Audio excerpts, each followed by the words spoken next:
L'homme est malade parce qu'il est mal construit. Il faut se décider à le mettre à nu pour lui gâter cet animal qui ne le mange pas.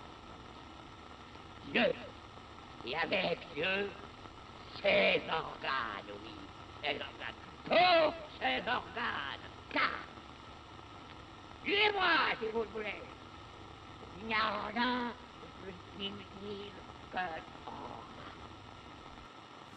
Pô, aconteceu uma coisa maravilhosa agora, que eu falei uns 2 minutos de introdução e o botão do áudio não tinha sido apertado, não tava gravando, assim. Muito bom, sempre bom quando isso acontece.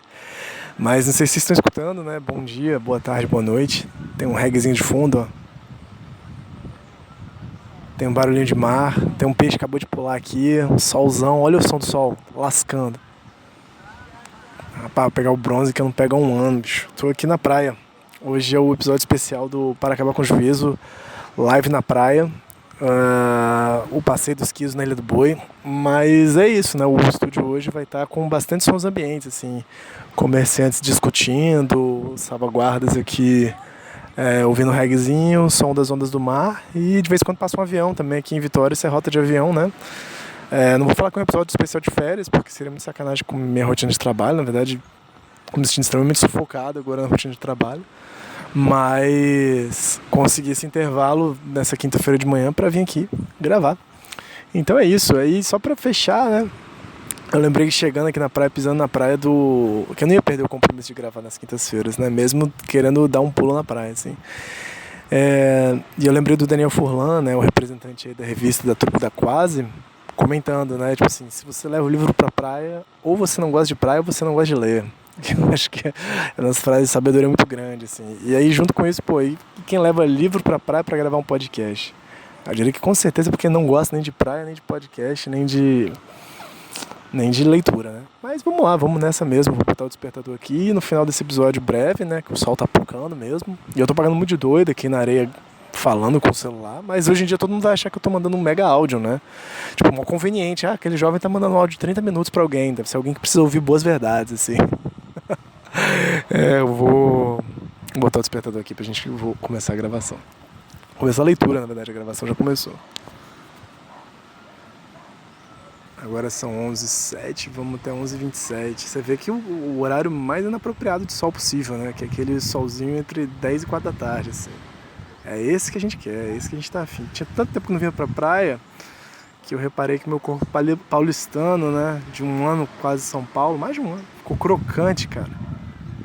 E aí agora eu tô sentindo ele queimar e amolecer no sol. Mas sem mais delongas, cara, eu acho que a gente tá na página, não sei como é que eu vou me ajeitar aqui pra abrir página e manter o celular gravando.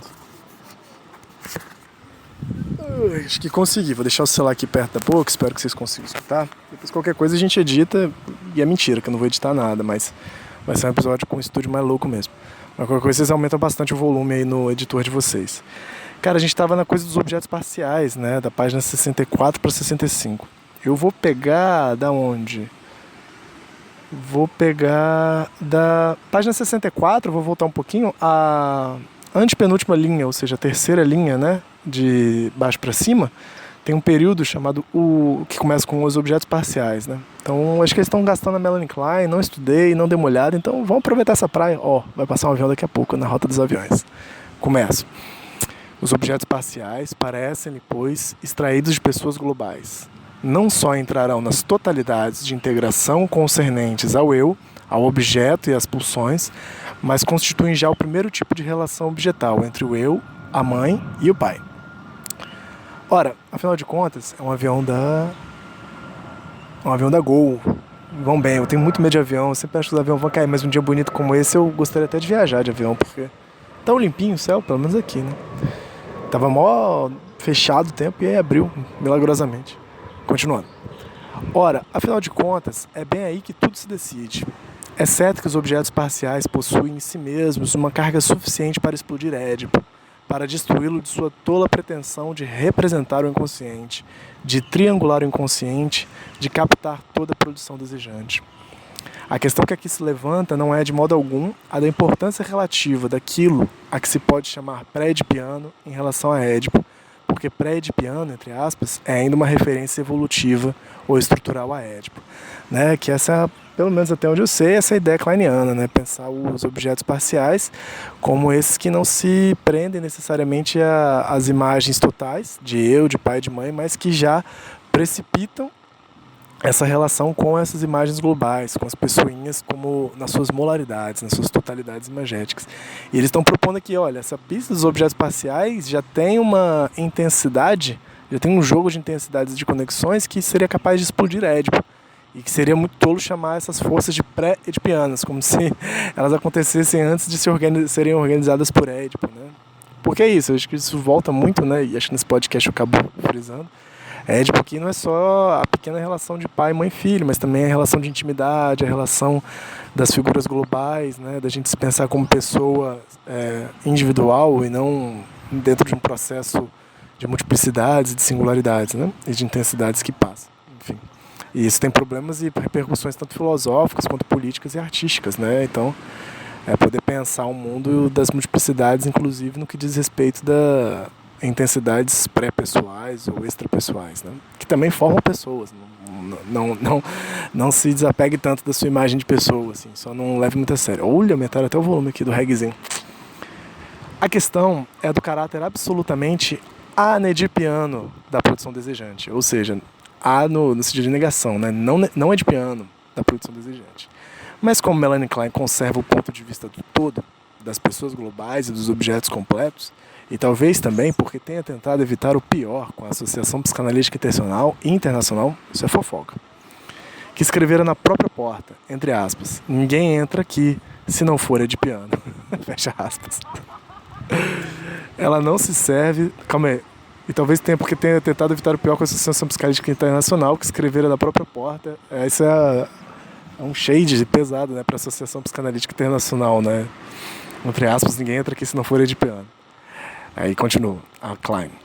Ela não se serve dos objetos parciais para explodir os grilhões de Édipo. Ao contrário, serve-se ou finge servir-se deles para diluir Édipo, miniaturizá-lo, multiplicá-lo, estendê-lo à infância. Então é isso, né? Antes mesmo de acontecer Édipo, já teria Édipo, ou já está acontecendo Édipo. Esse que é o problema que eles vão ver na Melanie Klein, né? Mesmo sem a ideia de quem é o pai e quem é a mãe como figura global, já tem ali, o carrinho já é falo, sabe? O buraquinho do túnel já é pepeca, e esses objetinhos parciais vão aparecendo assim, como precisando no futuro serem destinados, né? Figuras globais do que é o homem, do que é a mulher, do que é o pai, do que é a mãe, por aí vai. Eu lembro do Deleuze gastando, né? Que tem um caso da Melanie Klein do Little Richard, pequeno Richard, eu acho que é o Richard, que é o menino que tem os mapas, assim, né? Ele é obcecado com mapas ou com trens, um negócio assim. E o menino mó surta, assim, nas raças, nos limites, nas fronteiras, assim, dos mapas, na ligação dos trens, nas conexões maquínicas.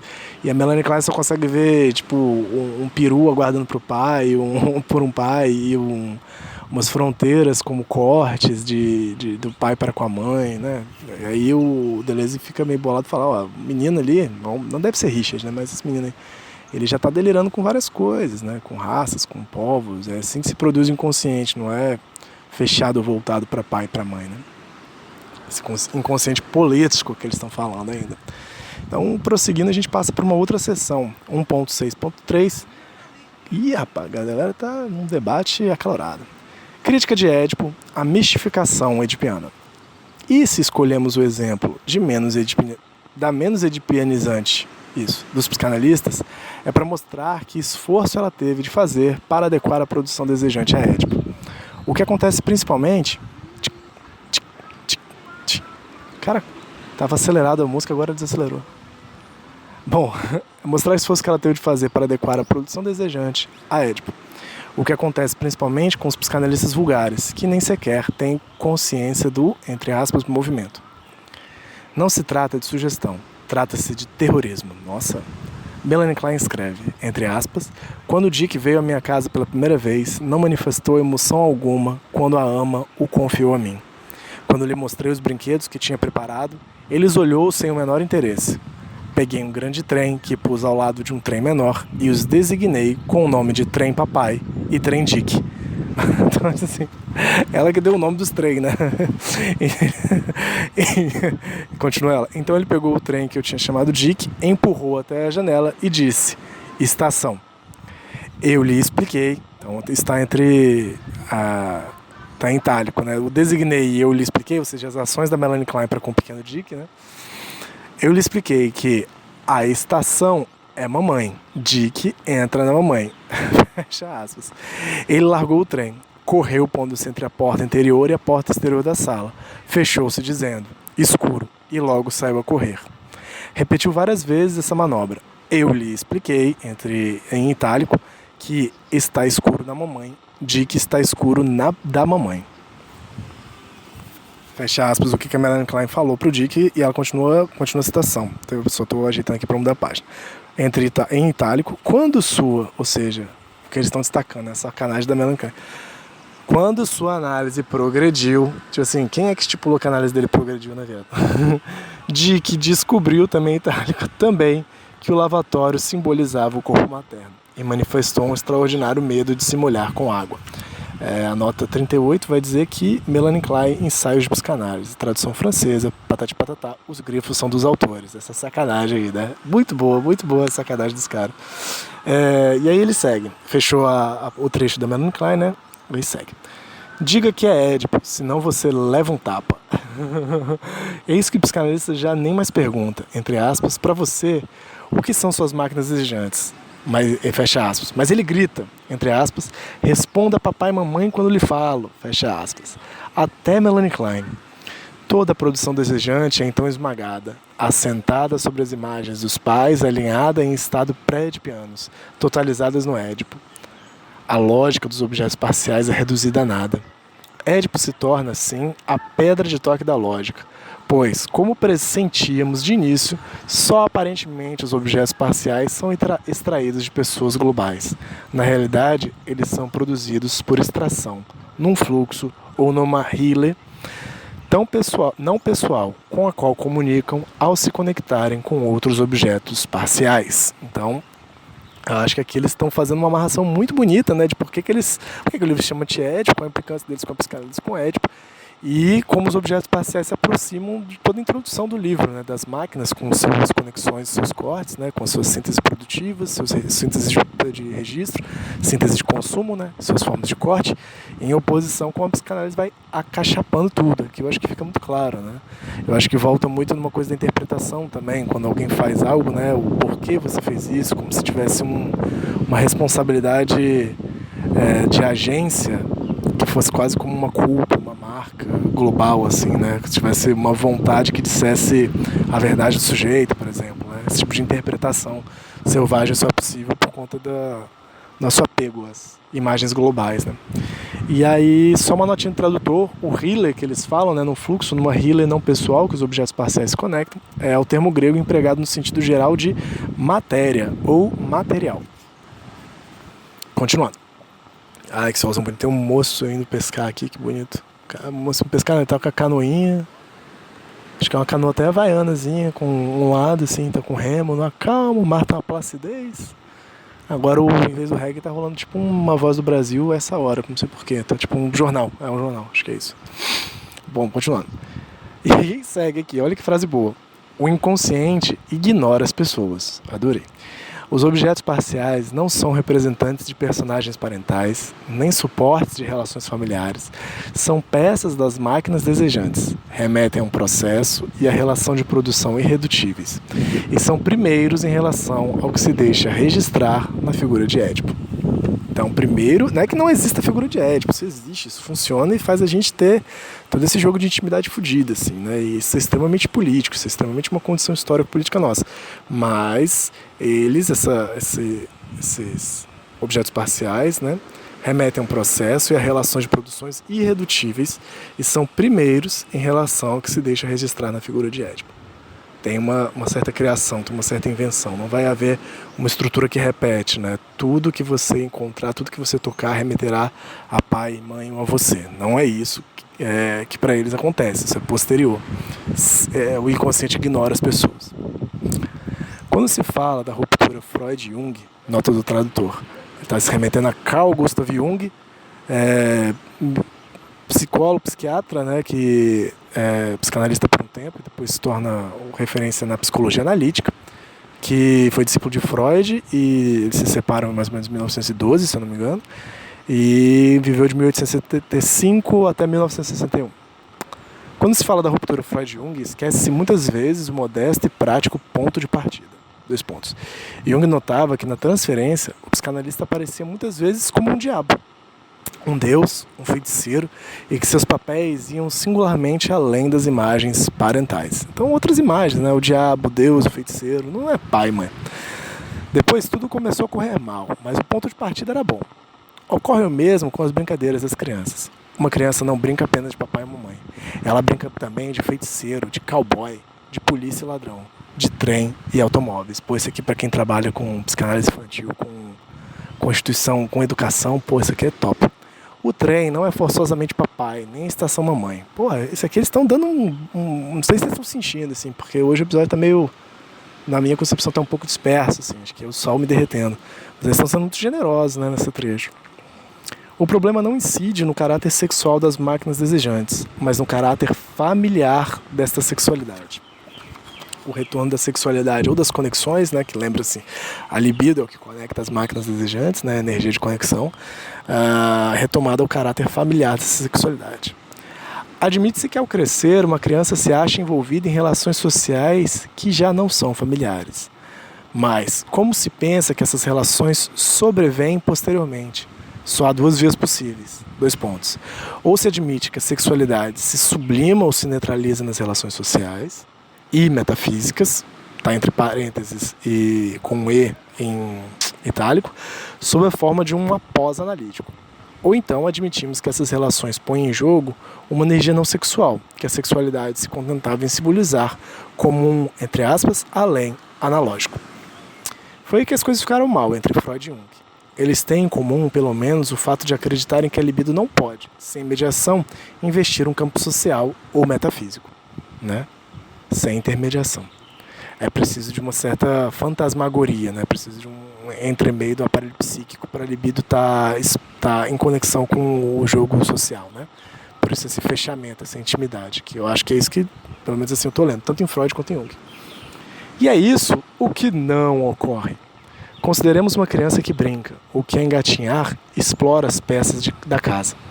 Ela contempla uma tomada elétrica, maquina seu corpo, serve-se de uma perna como de um remo ou ramo, entra na cozinha, no escritório, manipula carrinhos. É evidente que a presença dos pais é constante e que a criança nada tem sem eles. Tá? É evidente, tá, galera? Não ignorem a molaridade, não é isso que eles estão falando. Tipo assim, as crianças são maquinações autônomas esquisas que podem meter o dedo na tomada e tá de boa. Não é isso que eles estão falando, mas assim, é evidente que a presença dos pais é constante e que a criança nada tem sem eles. Mas a questão não é essa. A questão é sabermos se tudo aquilo em que ela toca é vivido como representação dos pais. Tá?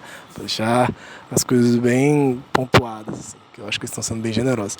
A coisa lá em cima da sublimação, da sexualidade se neutraliza, vocês ficam com isso, assim. Eu fico com isso, vocês ficam com isso, e um dia, por curiosidade, a gente vai voltar aqui uma hora.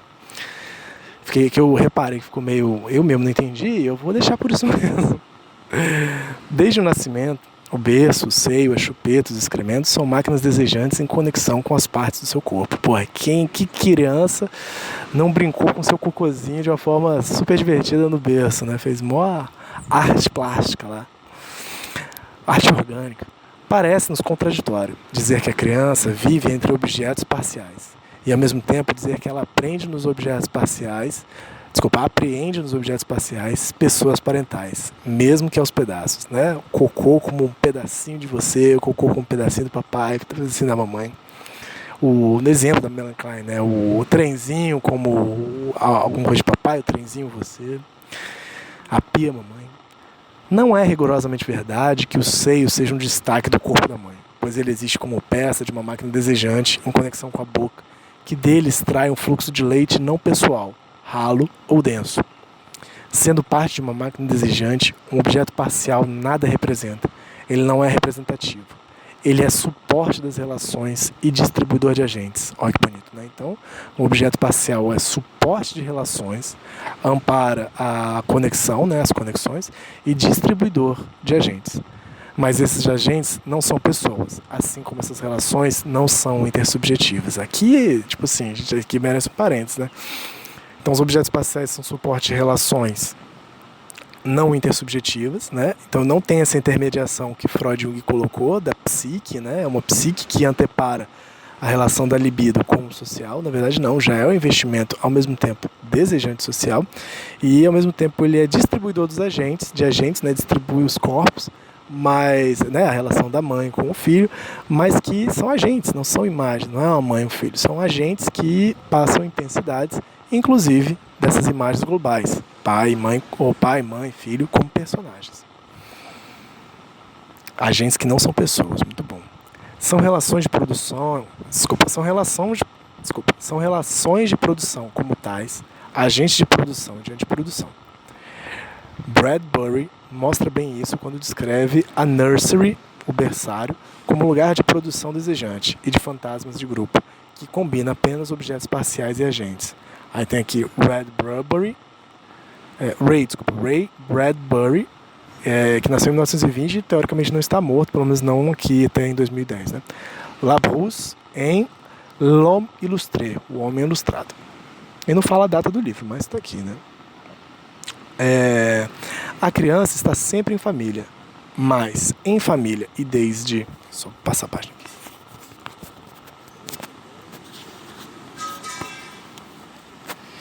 E desde o início, ela se entretém imediatamente com uma enorme experiência não familiar que a psicanálise deixa escapar. O quadro de Lindner. Nota do tradutor, Richard Lindner, 1901 a 1978. O quadro de Lindner está reproduzido na página 6 do original francês, na página 19 dessa edição. E aí, o ciclo se fecha, né? Você volta lá na página 19, porque o tempo também está acabando, eu só vou encher uma linguiça. Pareceu um momento oportuno para começar a fechar, né? E aí você vai ver lá o Richard Lindner, Boy with Machine, de 1954. Tem um menininho assim, gorduchinho e bonito, mas já acoplado com máquinas. O brinquedinho dela é o que gira as alavancas de uma máquina industrial pesada. E a carinha dele é um tanto quanto assustadora, mas feliz. É isso, meus queridos e minhas queridas. Esse foi o episódio especial de praia do Anti-Édipo, do Para Acabar com o Juízo. Tô vendo um jet ski passando aqui. Eu vou dar um mergulho. Espero que vocês estejam bem, protejam-se nesse inverno. E é isso. Se você quiser participar desse programa, você já sabe. Você fala comigo pelo Twitter ou pelo Instagram, ou sei lá, sinal de fumaça. E se você tiver alguma campanha, alguma coisa que você quiser divulgar aqui, qualquer coisa que você quiser divulgar também, não sei se tem um alcance muito grande, mas bom, manda aí que talvez algumas pessoas vão saber que está rolando. Seja um grupo de estudo, seja uma campanha de arrecadação, alguma parada, um movimento, uma manifestação, por favor, manda aí que a gente faz o momento do anúncio bacana. Um forte abraço e até a próxima.